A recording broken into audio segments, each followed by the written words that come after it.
Hello, everyone. Welcome to another episode of Avenue A, where we talk acting, networking, and the industry. I'm your host, Kelsey Bentz, and thanks so much for tuning in. Happy Friday. It's been a long week, I think, for us all. A lot has happened this week. Good things, maybe some bad things. Who knows? 2020 is just a mixture of all of everything, I think. But I'm really happy to be here tonight. We have a very special guest who is near and dear to my heart, who has been in my life since I started at NYU Tisch in the Stella Adler studio. He was one of my very first year teachers, so I was just a little tiny fishy, and I've just cherished him as a teacher, as a mentor, and now as a friend. So I'm so excited to have him on. His name is Antonio Merenda. So before I bring Antonio on tonight, just a little bit about him. Antonio is currently teaching at the Stella Adler Studio of Acting in New York City. He's a director, a writer, and a performer. As a director, he received a Best Directing Award for Jim Gordon's Making Ends Meet from the American Globe Theater and Turnip Theater Company's 12th Annual Play Festival.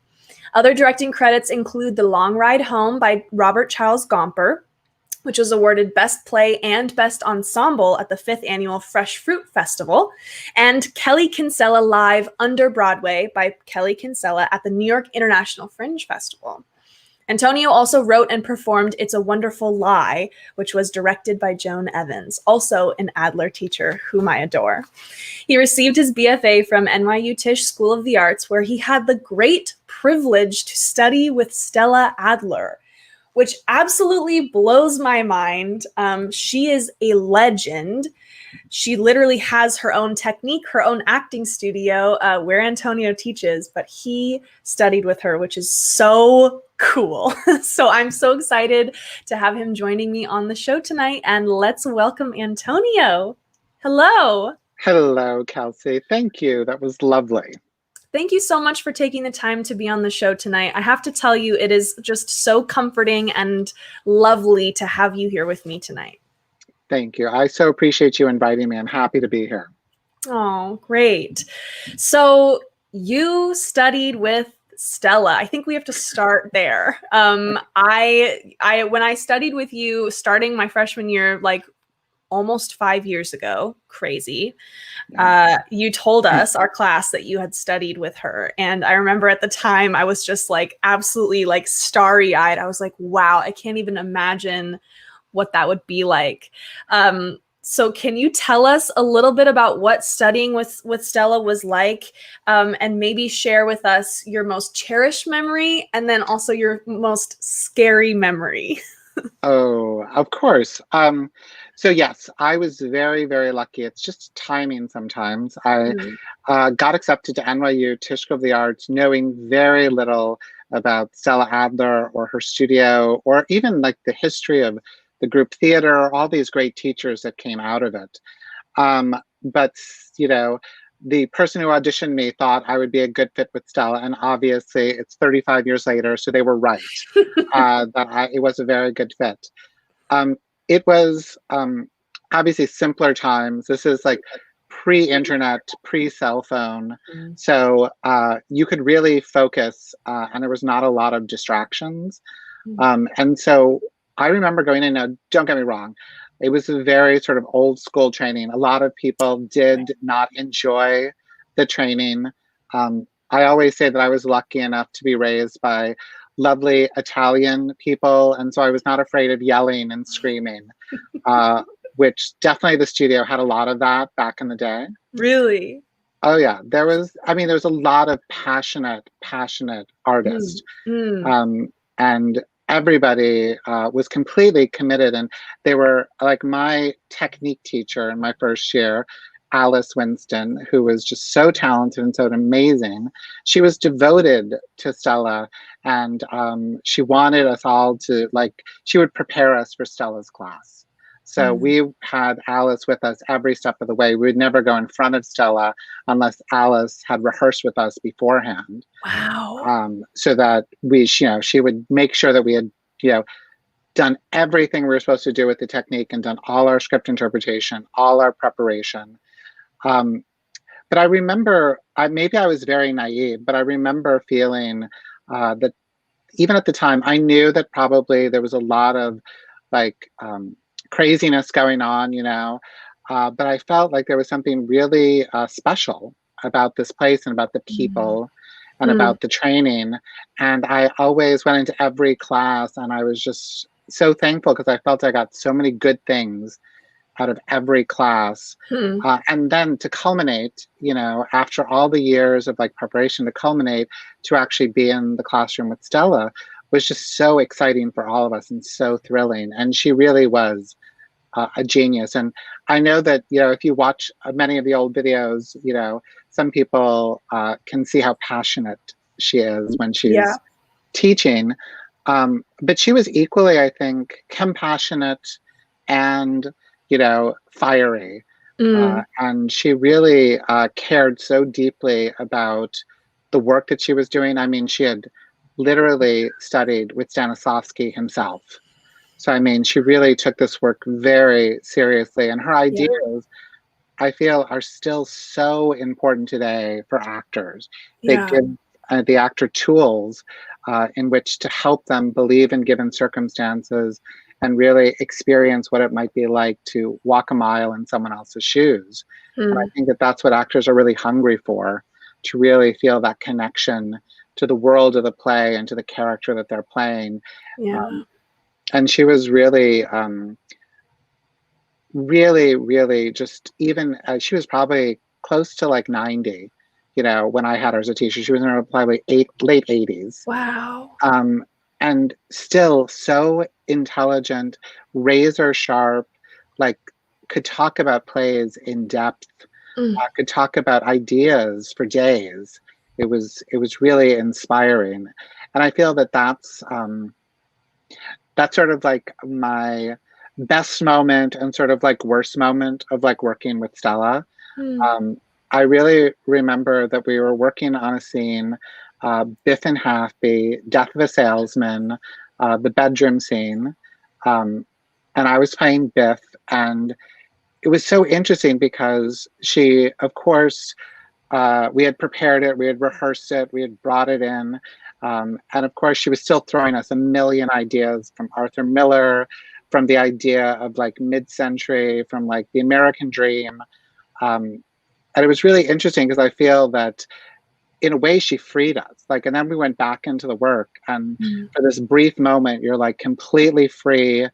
And like, you see everything so clearly that you're talking about, you experience every moment, you're connected to your partner, you're completely sort of like flying, like so easily.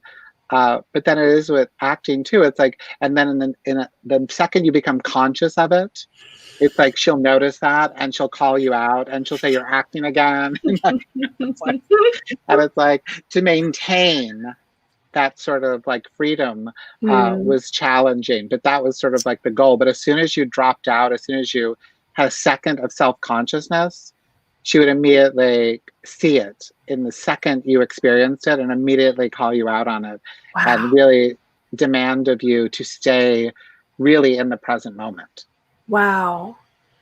It's so fantastic to hear you talk about that. And I can only imagine what that would have, what that experience would have been like. It kind of makes me think of that famous YouTube video where Stella is in the scene study class and Mark Ruffalo is on stage and he's doing his thing and he's being, a little like shitty teenager who thinks he's so clever, and he is so cute in that video.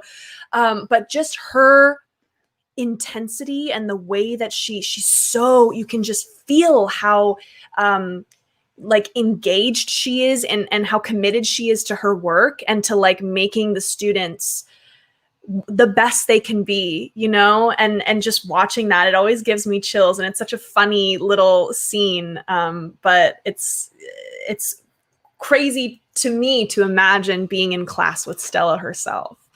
Well, I wish there's this other video of Mark Ruffalo actually doing a Chekhov scene with his teacher Joanne at the time. That I think that there is still some video that exists of it, but that Stella knew, like, because of this other sort of like work that he had done. I mean, Stella knew Mark was very talented, and just because you were talented didn't mean you got, like, a pass or didn't get an easy A. It's like, I Right. think she demanded even more if she thought you were talented. Yeah. Because then if you disrespected your talent even for a second, she would just remind you that, your talent has to be respected at all times, and you have to do the work every time, and you have to practice every time. But she Which is knew so that he true, it yeah, really is so true. yeah. She Yeah. knew that he was a talented young man, but still, she knew when he needed a gentle reminder. And I love in that scene you're describing where he doesn't like argue. He just says, like, yes, Miss Adler, or thank you, Miss Adler, or, like, Mhm. so respectful. So, I mean, that's the only way to speak to Stella Adler. Oh my God. So, I mean, you mentioned that you studied with Stella near the very end of her life, which is also amazing that she was just teaching like to such an old age. Like that is literally the dream and the goal, and you mentioned her mind was so sharp. That's amazing. So I'm wondering, what are some ways that you in your teaching practice, now that you're teaching the Adler technique at Stella Adler Studio of Acting, what are some ways in which you strive to keep Stella's teaching style alive, and then maybe what ways do you divert from it? Well, first I have to give just, like, respect to Ron Burris, who was also your teacher, Mm-hmm. because knowing Ron and sitting in on his classes and seeing where he's taken the work, and Ron was sort of Stella's assistant for like 10 years before he moved to LA. Right. And he has been so incredibly generous in sort of like sharing his wealth of knowledge with me, because Ron, I think, does all of the sort of like foundational elements of Stella's work, but Mm. Ron definitely has a more Zen approach to it, a He is definitely more Zen, yeah. peaceful. Yeah. Um, and also, not to name all your teachers, but like Alice Saltzman and I have talked about Mhm. this, that even when we were in class, because she was in a year ahead of me in NYU, Okay. when we were in class together, even though we knew we were getting really important information and really great acting training, I think both of us knew that, there are ways that we could improve the delivery. Like, it does not Hmm. have to be so uh, dramatic, screaming at the top of your lungs. Yeah. I think that there's a better way to sort of really engage with a student and really sort of nurture their imagination and sort of like help them discover their talent. Mm. Uh, but I think back in the old days, it was very old school where it's like, from the very first day, they just demanded everything. And if you did not deliver, they just kept demanding. And Right. that, I think, is something that I don't think I even have the energy to do that. Like, Right. I'm more into process and trying it a dozen different ways and trying to see. I mean, you of course had that experience of doing our rehearsal project together, and Right. it's like, some days you just got to like throw out an entire scene and just like start all over again. Yeah, yeah, absolutely. Yeah, that's so fascinating because in my experience, the whole Adler studio, a lot of the faculty, they are so zen, not without energy, but very kind of grounded and generally speaking, very calm and understanding. Which I actually very much appreciated that approach because I felt like it encouraged the students to either like choose for themselves to have that discipline and really bring it to the room or just go do something else, because I felt like the teachers are not going to force me to do this. So if I want to do it, I have to find it within myself to bring it to the room, and then they'll help me nurture it or grow it, I guess. Yeah. And I think that that's what I've really discovered as a teacher, that you have to also, the student needs time to hear this many different ways, to Hmm. process it, to practice it, to go off on their own and find it for themselves. I mean, you can't put the pressure on the teacher or the student that it has to be experienced right now in Right. this predetermined hour and a half. But Right. like sometimes you have to allow that. Hopefully, you know, some student will walk out of my class and like a director will say it in a way that that student will really finally put it all together and be like, oh, that's what it all is. Hmm. But it's impossible to sort of like try to make it happen when Right. sometimes, you know, every talent is unique and it takes whatever time it takes for you to put it together. Right. Absolutely. I also think it's really fascinating, just your position as a teacher where you're teaching the first year acting students. I mean, that is really special. You know what I mean? Because these high school seniors are coming from all over the place, and they're arriving in New York City, most of them for the first time, and they're plopping down in your class. I mean, that must be just such a fascinating experience. I know I experienced it from the freshman's side, but I wonder what that's like for you as a teacher, just seeing these new batches of like fresh faces trying to do acting school.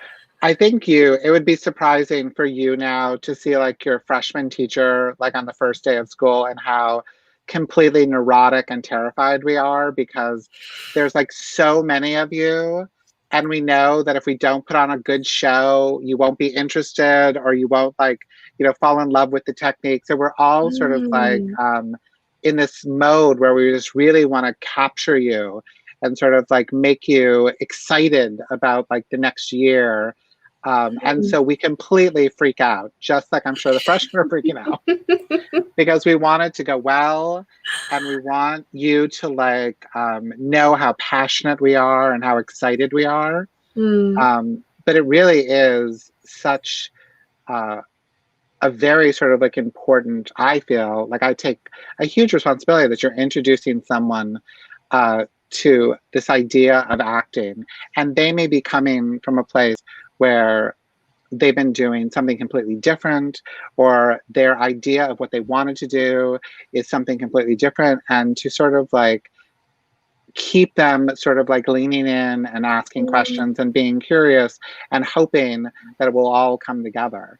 But yes, I completely sort of love / dread that first day because especially when it's live, you sort of look out at like 70 people. Right.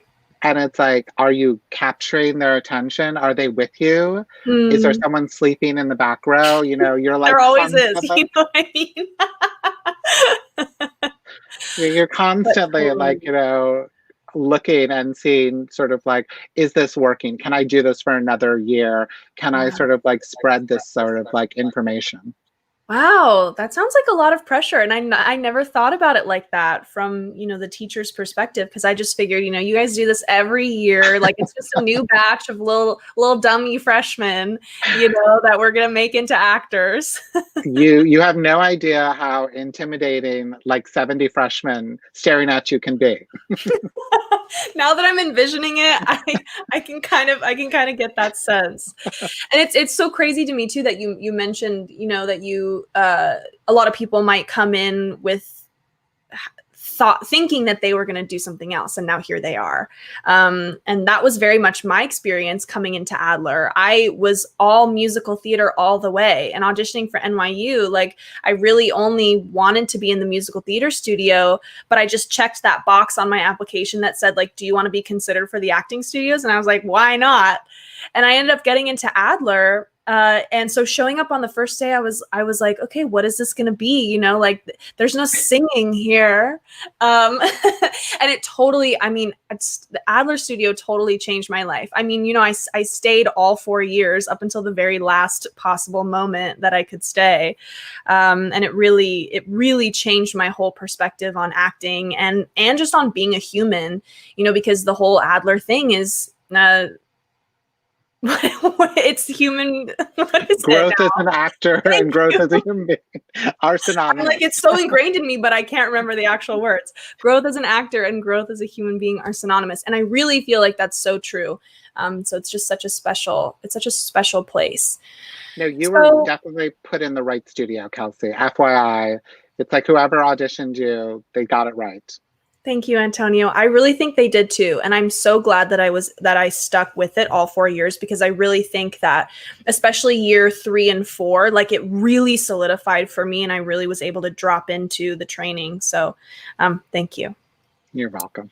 So moving on a little bit, you are a director, a performer, a writer. You're very multi-hyphenate artist, which I love and respect. I think that's so great. Can you talk about some principles or maybe pillars of artistry that you carry in your work, whether you're acting, directing, or writing? I mean, definitely, I feel that my life has sort of been a full circle. Like, when I left NYU, if I didn't have all these other experiences, all those experiences sort of led me back to Adler. Because I kept sort of like going back to this sort of, and I kept meeting other teachers and directors as well that spoke the same language, that knew of Stella Adler, that knew of like technique. So it was sort of like, the universe kept speaking to me. And yeah, I mean, of course, it's like from when you're young, the number one thing is you want to always do the best work that you can do no matter what the circumstances. Right. And I always like say to like graduating students, I say, just stay in classes, stay in workshops, keep around other actors, keep around teachers and directors. I thought that was really the most important thing for me, was to have all these other teachers that influenced me along the way as I was going out into the world. And then, of course, working with great directors. But for me, really, it was, I had this teacher, George Chicenzo, who was a wonderful actor who had started teaching. And he really was the one that influenced me to write and to direct. And he had this wonderful class I met so many wonderful actors through it. And he really was a huge influence in sort of just showing up. Like, he's the one that told me or taught me that it's like, just be generous as an artist. Just show up. Just like volunteer. Just like, if someone can't make it, volunteer to go to them. Do the reading. Like, just like be this sort of like give, and it will come back to you. And he really was very fundamental in that sort of idea, that all of a sudden I think that for a while when you're young, you think, oh, well, there's only so much I can give. Right. There's only so much I can put out into the world. And he, of course, was older and wiser. And he was like, sometimes just keep giving. And then maybe you'll see that you'll be so filled up by all that you're getting back, you won't feel that emptiness ever. But just like start with that generosity. And that completely changed, luckily, the rest of my life, because of that sort of like influence, that you don't have to be afraid of running out of energy. If you do actually run out of energy, just stop and go lie down. But I mean, sometimes the work sort of like fills you back up in this really sort of spiritual, creative way that you feel filled again. And then you keep going out and are able to give more to your life and to your creative work. Yeah. Wow. I really love that perspective. And thank you for sharing that. I'm wondering what your opinion is on the concept that, I feel like as artists, a lot of times, a lot is asked of us, and for very little compensation. I mean, that's always a huge conversation in the arts world, is that it's just like, I want to make a living and I want to share my artistry, but how can I do that when, I'm being asked so much and I'm being paid so little? So what is your take on that, and how do you balance that concept with the sort of perspective you were just sharing about the generosity? Well, I think that I grew up in an era where every artist had like at least three crappy jobs at all times. Yeah. Because your art would always get you fired from one of those crappy jobs or schedules. But I did sort of like, what I learned was that ultimately it was because I definitely took responsibility for my life and I showed up for my crappy jobs. But then when art sort of like called, I had to be honest with whoever I was working for and just say, look, I can do this. I can offer you this, but I can't do what I usually do. And I met a lot of very lovely, generous people that I worked for that were very supportive of me, and Mm, other people that were just like, that's not going to work out. right. But ultimately, because I was most generous and least paid from my artistic life, ultimately that turned into a job that I could do for the rest of my life where I do get paid very well. So Mm, in many ways, mm, I don't feel robbed of anything. yeah. Um, I always say, like, when I was young, I never needed as much money as when you get older, you want the comfort and security. It's like when you're Right. younger, it's like it's easier somehow to sacrifice a little bit more to do this one thing for, I always recommend too. It's like if you're gonna like do this stuff, do it for someone you believe in, or for someone's idea, or for someone's play, or do Right. it for someone you're just really interested in working with, or Right. something that you're passionate about. Because that's always a win in my book. Yeah, absolutely. Yeah, that really actually does make sense. And I love how you connected, the fact that you did take that sort of generosity to heart, and it's led you, to this amazing job that you have now that you can do for the rest of your life. And that, Yeah. that wouldn't have come without your generosity of spirit and other people noticing that and connecting with you in that way. Yeah, and many people, when you are actually honest and straightforward and you offer what you can offer, you'd be surprised at how generous other people can be as well. Mhm. And understanding. And it's not a perfect world, but sometimes if you just say, this is what I need or this is what I can offer, it's like Yeah. you'd be surprised. Some people respond really lovely, Mm, and it makes your life easier. Uh, but mm, I would always, I'd always have like a couple jobs, day jobs, to fall back on because you knew that it yeah. was like life in the arts is always changing. It's a tumultuous ride. Sure I mean, is. talk about 2020. I mean, it's like this is the, You. this is Totally. like meeting the world in this strange way, and really realizing that it's like, wow, it's like we have to really um, not let this year make us stingy. Like we still have to be generous as artists to get through this year. So hopefully in 2021 we'll be creating beautiful work. Yeah, totally. Yes. Like just so much yes to what you just said. So you see batches of young actors graduate into the industry every year. Are there certain patterns you see in terms of graduates who go on to maybe have successful careers, whatever that, word means? Um, I would say that, I'm so impressed because, I just sort of like was talking to a bunch of graduates from like 10 years ago. Mm, And some of them are still like in the creative arts, but some of them, I mean, one is a lawyer, one is like a pediatrician, like they've gone on to other lives as well. mm, Um, and I just love how their acting training has made their life so much better no matter what they've done, yes. because they're obviously just, more sensitive, caring, empathetic human beings. But I think that I always say that it's like there's no rhyme or reason to like success. It's sort of like one of Yeah. those things that this business is not, there is no sort of like concrete sort of answer. Right. Um, but what I would hope everyone would go out into the world after they graduate.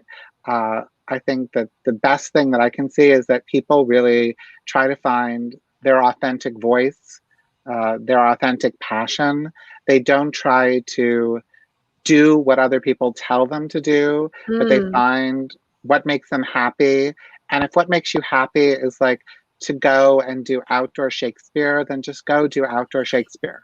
mhm. Or if you want to go and like back to a small town and work for like a community theater, like and teach, that's like wonderful. It's like, Yeah. I feel like sometimes we get that pressure of like, well, are you going to stay in New York or go to LA kind of mentality, Right.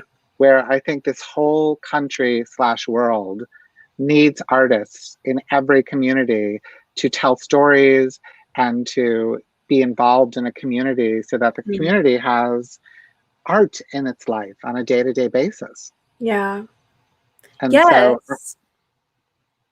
ask, ask yourself what will make you happy, and don't sort of like double guess yourself a lot or double check the answer. Just go for it. And if a year later something else completely says, oh, now this is what I'm going to do, you're an artist. Go for it. Yeah. And that's what success is. You know what I mean? Yeah. Like, and I think that's what, going back to just talking about the Adler technique, I think that's like really what the basis of Adler technique is like learning who you are as a human and what lights you up. And I think that goes back to what you said just about how people take their acting training into other careers, but it really helps them. I mean, I think that's so true. I don't know who I would be without my acting training, regardless of whether I was going to pursue acting or not. You know what I mean? Like even just for me as a person, I have grown tenfold just from those classes. So I think that's so intuitive of you and just accurate. Thank you. Well, we have reached the end of our time. That just flew by, Antonio. Oh my goodness. It was such a pleasure speaking with you. This was so lovely. Thank you so much again, Kelsey. Thank you for taking the time to be on. I feel like I'm back at Adler, and like there's nothing else that's more comforting to me in this time. So seriously, this made my week. Thank you again. For anyone who wants to find Antonio on the interwebs, since that's kind of how we're connecting now, you can find him on Instagram at Antonio Merenda. And that's our show. Thanks again, Antonio. Thank you so much, Kelsey. Bye-bye. Bye. Oh, well, that's another amazing episode. I just feel filled to the brim with perspective and love, and I hope you guys do too. Thank you so much for tuning in. I see some people in the comments. We got Dana, my producer. Thanks for being here and helping me with the show. CJ, good reminder for musicians too. Don't let up, respect your talent. Yes, going back to the beginning of the interview. Thanks for tuning in. And my mom, sensitive to the process. Yes, thanks for tuning in. Well, you guys have a great weekend, and I'll be back next week with another episode of Avenue A, and I will see you then. Thanks so much.